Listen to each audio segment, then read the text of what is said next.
Alright, camera, camcorder, FX 9500 in that box there with everything, power supply, or battery backup, all that stuff. I can actually close this lid. I'll leave it open for now, but in case it rains, I'll close it, push it up under here a little bit. But that's tracking exit T1, exit T2.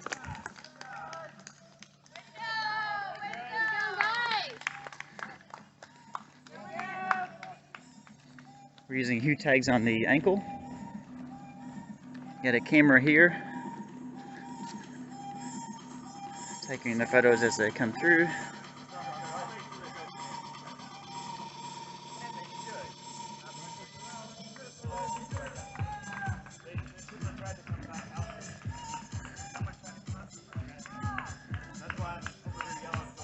And in the box there, I've got another FX 9500 connected to battery backup. Using panel antennas here, using the Feebot mat back over there with one side panel antenna and the other end of the mat propped up as a side panel antenna. On the other side. Probably ruining your camera. Nope, you're good. There we go.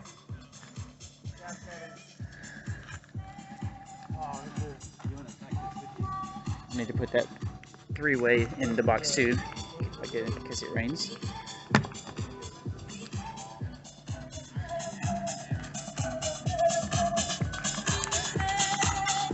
And of course, at the finish line, we've got, you know, the reader systems, cameras, camcorders, all that stuff down there. A couple TVs and LED clock. Over here, you'll see that as people run through, I've got a sensor array system down there. Let's go, Scott. And it's Let's go, Taylor. calling people's names and times out on the screen here. That's a little delayed a little bit. I can angle the antennas a little bit to. It should be by that tree right there, yeah. Let's go, Taylor. Let's go. Looking good, buddy. We'll watch as the next person comes up. Results kiosk here, where people actually finish the race. We're going to have a lady who is here typing in numbers. That way no one has to touch anything. She'll give them their sticker, and they'll be on their way. Alright, so that laptop there is running this. We decided not to hook up a reader to this, otherwise as soon as they walk in here, we can have it like an antenna right here. So as soon as they walk in, it automatically prints. They walk over, they grab it, and they walk out. We could do that, but they wanted to put the tag return area at the finish line. So actually, there's a finish line over there. And so we're gonna have a lady here manually typing in numbers. Alright, so let's go look at the sensor array setup. Got a generator here in case we lose power here at the pavilion. We got everything plugged up to this power strip so that we can easily hot swap, you know, that one plug right here to the generator if we had to power everything. Alright, so we got a laptop here, which is running the announcer station. Oh, here comes a runner. I'll show you the announcer station as it comes up.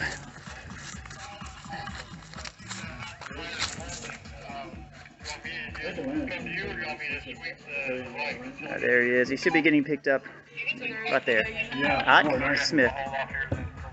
Looking good, Ike Smith from Gentry, Arkansas. Let's go, Ike.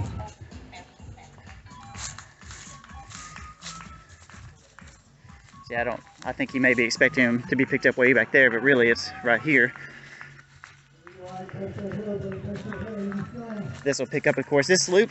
They're going to come through the finish line twice here.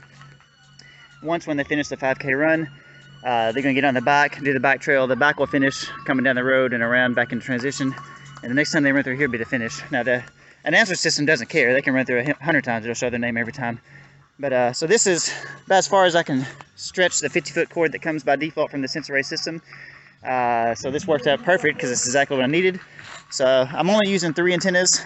The main hub here, which has got it's a reader antenna built into one. So that's reading here, connected to this one here. And I've got another antenna with the cable stretched out about as far as it'll go back here. I could probably angle it to where it's reading further back, but just decided to do this instead. And so yeah, this is the announcer station read point here. And all this is fine to be out in the rain, no problems here. And then the final thing is the finish line.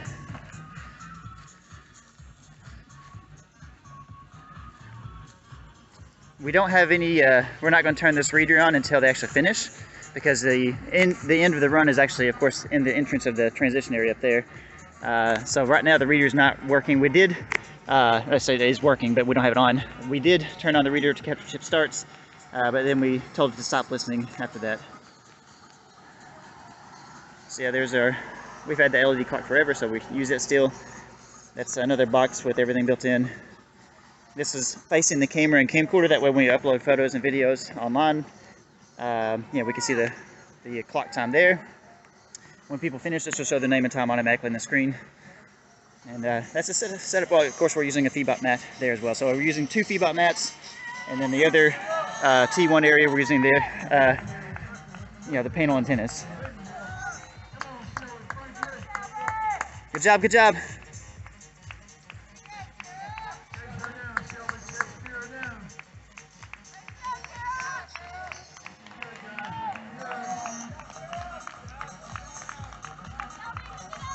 Alright, so that's the whole setup. We actually have 2 results kiosks I could have set up, but this race is pretty small, so didn't feel the need to set that up. But I think that's got everything. Alright, one of the race committee members brought up a good point here. Mr. Kyle, can you wave to the camera?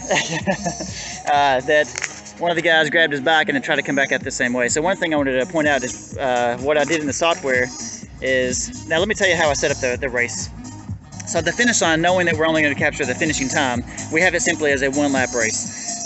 So no big deal there, just like a traditional road race, right? So on the T1, now the way this transition set up is they will enter twice here and they exit twice over there. Obviously every transition, every triathlon we do, it's all set up different. So you got to think about, the read points and what they should be doing.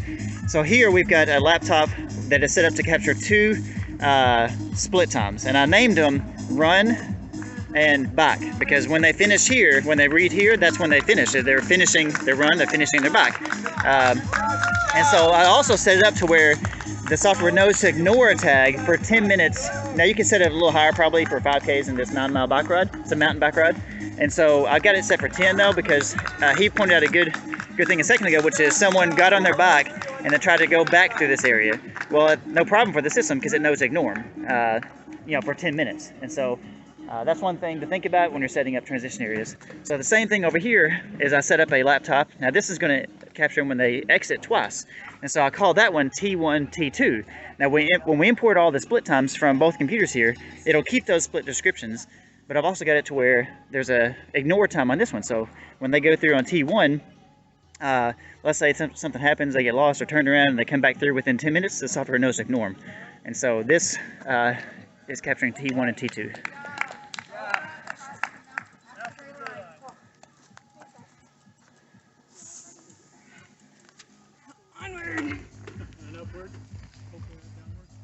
There comes somebody else.